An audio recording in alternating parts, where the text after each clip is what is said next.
G'day guys, and welcome to part 2 of the Americana Festival Showcase here in Nashville, Tennessee. We're going to be performing live on Lightning 100 and doing a bunch of interviews with everybody who's here performing tonight. It's basically an Aussie invasion. We've got Catherine Britt, we've got James Blundell, Angie Boxall, and Jim Lauderdale's hosting this thing. It's going to be a great night of music, so stick around.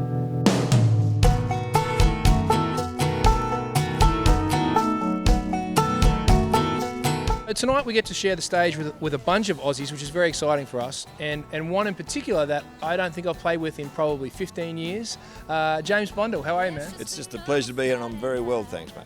Well, listen, man, a lot of people sort of probably don't realise that, you know, we know about, of course, Keith and Adam Brand's over here doing really well now, and a bunch of Aussies that have set up camp in Nashville, but a lot of people probably don't realise that you've been coming backwards and forwards from Nashville to Australia for over 20 years now. I'm very fond of saying I started all this late last century. You know, when I first got to Nashville, Kevin Welsh, Steve Earle, Kelly Willis, Susie Bargs, all these fantastic writing artists were doing the thing, and I've had like everybody does with Nashville, a love-hate relationship. It's not even so much hate, but it gets to the stage going, whoa, you know. Yeah.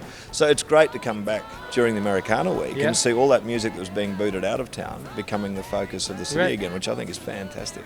So here's a little pop trivia for everybody at home. Did you know that James Blundell actually has presented an award at the CMAs in America? I'd give my right arm to do that, mate. How did that happen? It was organised by the management house I was with at the time, a guy called Jim Morey, and all the stuff that went with his part of it. But I was terrified, absolutely terrified. But the incredible part of the evening was that I shared my dressing room with Johnny Cash and Carl Perkins that night. Wow. So by the time I'd got over that, being on stage wasn't too bad, right. because at least stage felt comfortable. But the remarkable thing about that was that as I was speaking to Carl and Johnny, in the break between the conversation between Carl and I, Johnny asked where I was from, and I told him Stanthorpe in Queensland, and Cash had been there. And I was like, no way, you know. So it turned out to be the most amazing night. Australia's favourite alt country star right now is Catherine Britt. How are you? I'm really good. I'm having a ball here in America and eating way too much food. I can't wait to get back and get on a treadmill, to be honest. It's the gravy. I know, and I just ate another one. Oh, yeah. Just can't stop myself. You moved over here when you were a wee girl. Was it 16 or 17? I was 17, just turned 17. 17, and signed to Sony Records, which is it's an amazing feat for anybody, particularly so young. Yeah. And you sort of dived into the scene here and you know, probably have an awful lot of experience to share with everybody. Yeah, look, I mean, I guess I look at that period of my life. I was here about 6 years, from like 17 to 23, and I kind of look at that as my university years. You know, I went off and studied music, I guess, in a way. I got to play on the Opry a lot. I became kind of their go-to girl. Like when somebody pulled out, they'd call me. Wow. Yay. Yeah, I guess. I used to actually get, yeah. So what would you say you actually miss about Nashville? Well, I miss my friends. I've only been here like 7 days or something, and I've spent 7 days catching up with everybody I used to know, which has been pretty full on. I have so many amazing friends here, which is great. But I also, I've got to be really honest, this is like the fatty in me. It's like we're missing like Mexican food. Sounds like a country song.